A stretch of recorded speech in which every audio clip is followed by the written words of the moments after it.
Assalamualaikum warahmatullahi wabarakatuh. Ada rahasia ya. Saya tukang donat dari Parung itu tertua di semesta.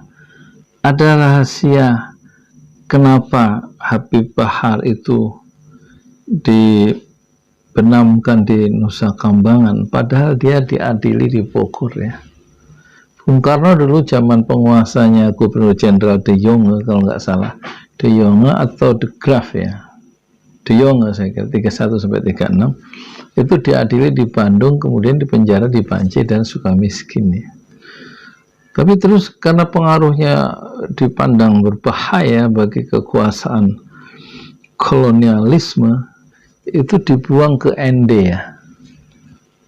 Setelah dari Bandung itu 2 tahun, 4 tahun, kemudian 2 tahun dibebaskan setelah menjalani 2 tahun, kemudian di ND, kalau nggak salah di Flores 4 tahun, jauh dari lingkungan pengikut-pengikutnya di ND sana, di Flores ya.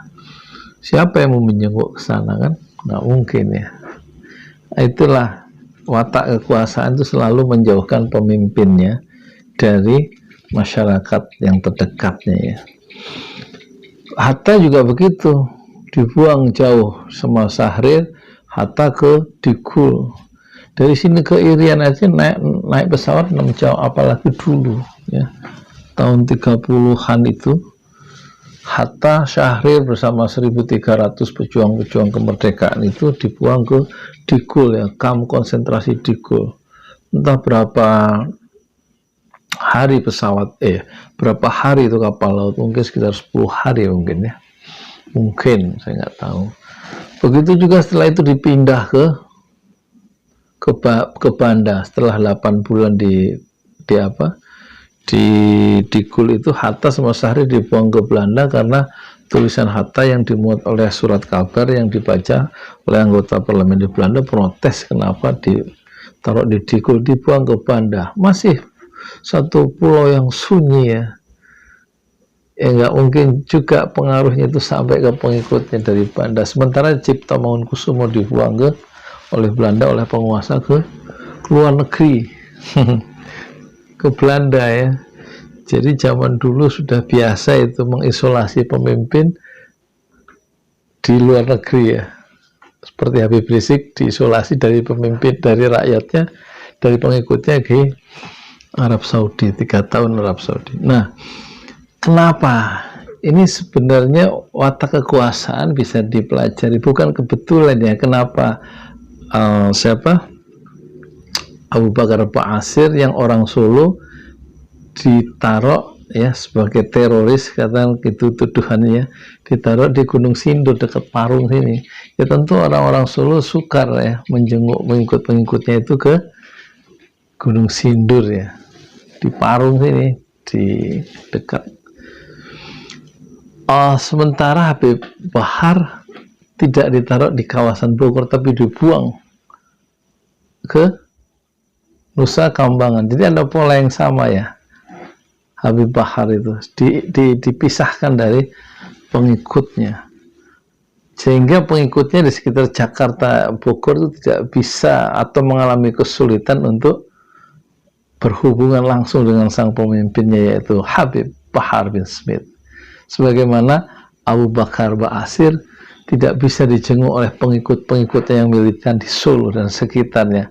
Kalau misalnya Abu Bakar Ba'asyir ditaruh di Nusa Kambangan yang dikategorikan sebagai teroris dalam tanda petik, tentu bisa mudah ya dijenguk oleh orang-orang Solo dan sekitarnya. Tapi rupanya pemerintah sekarang belajar dari penguasa-penguasa zaman Belanda ya, dibuang jauh ke Bogor sehingga pengikut di Solo tidak bisa menjenguk ya. Jadi pengaruhnya diputus ya, dengan dipisahkan antara pemimpin dan pengikutnya. Sekarang mengapa Habib Rizik ditaruh sebagai orang Betawi, kenapa diisolasi di Mekah?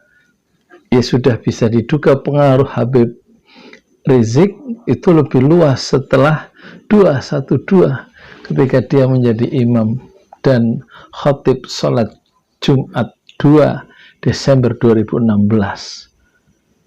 Jadi kalau ditaruh di Indonesia mudah dijenguk oleh pengikutnya yang 7 juta itu yang berkumpul di Monas, sehingga memang satu-satunya pilihan adalah dibuang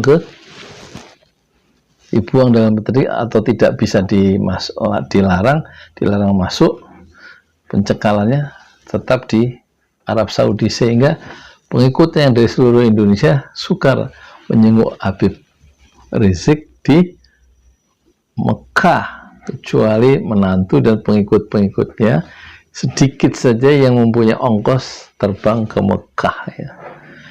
Jadi inilah sudah dipikirkan ya rupanya dengan belajar dari penguasa-penguasa di masa lalu, bagaimana Belanda itu memisahkan pengikut dan pemimpinnya, itu dipelajari betul ya oleh penguasa sekarang, bagaimana memisahkan Habib Bahar, dipisahkan dengan cara dia dilemparkan jauh ke Nusa Kambangan, padahal kejadiannya di Bogor, dan sehingga pengikutnya hampir tidak mungkin ya berbondong-bondong menjenguk di Nusa Kambangan yang ketat itu, sementara Abu Bakar Ba'asyir ada di Gunung Sindur ya, di Bogor, sehingga mengalami kesulitan pengikut-pengikut jenis Solo itu untuk datang ke Bogor karena ongkosnya mahal dan juga jauh jaraknya.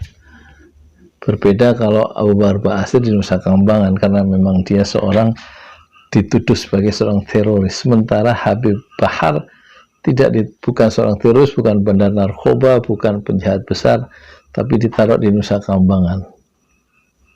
Nah, inilah bukan keanehan, memang sudah dipikirkan. Sementara Habib Rizik itu tidak ditaruh di mana-mana di lokasi Indonesia, tapi diisolasi di luar negeri karena pengikut dari Habib Rizik itu merata seluruh Indonesia, apalagi setelah peristiwa yang menggetarkan semesta, yaitu Jamaah 212 di Monas.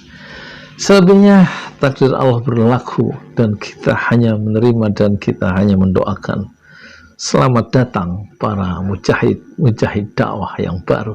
Saya Yudi Pramuko, tukang donat dari Parung, itu berdoa di semesta, fasbir sabrun jamila, bersabarlah dengan kesabaran yang indah. Assalamualaikum warahmatullahi wabarakatuh.